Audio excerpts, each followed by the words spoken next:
అంటే ఇక్కడ ఒకటి కూర్చోండి బ్రదర్, ఇక్కడ ఒక విషయం దయచేసి తెలంగాణ ప్రజలందరూ కూడా గమనించాలి. నేను కీలకంగా ఉన్నా మీరు రాసింది, నేను కీలకంగా లేని ఏం లేదు.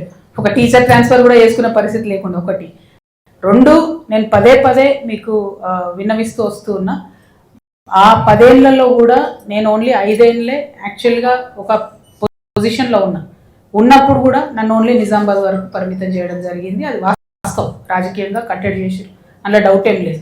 కాబట్టి ఇప్పుడు ఇక్కడ RRR అలైన్మెంట్లో మరి అట్లా అంటే బీఆర్ఎస్ పార్టీ నేతలే 100 పేర్లు చెప్పారు నేను పోయిన దగ్గర, రైతులు కానీ ప్రజలు.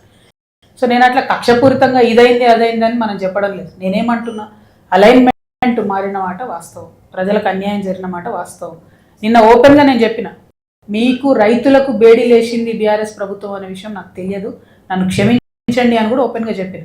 ఎందుకంటే చేసిన తప్పు, అందులో నా పాత్ర ఉన్నా లేకున్నా నేను ఆనాడు ఆ పార్టీలో ఉన్నా కాబట్టి ఆ పాపంలో నాకు కూడా భాగం ఉంటుంది. రైతులకు బేడీ అన్నది ఏ ప్రభుత్వం చేసినా తప్పే, 100% తప్పే. అది కూడా వాళ్ళ భూమి గుంజుకుంటా వాళ్ళకి బేడీ లేసుడు అన్యాయం కాకపోతే.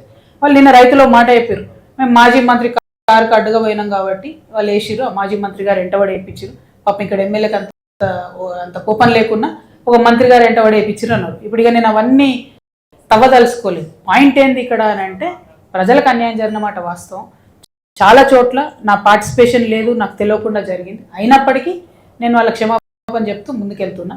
నమ్మకం అనేది నేను చెప్పడంతో రాదు, మాటలతో రాదు. నా ప్రవర్తన ఏంది, నా నెక్స్ట్ ఎజెండా ఏంది, నేను ఎట్లా ముందుకు పోతున్నా అన్న దాన్ని చూసే రైతులు నమ్ముతారు. టైం పడుతుంది దాన్ని.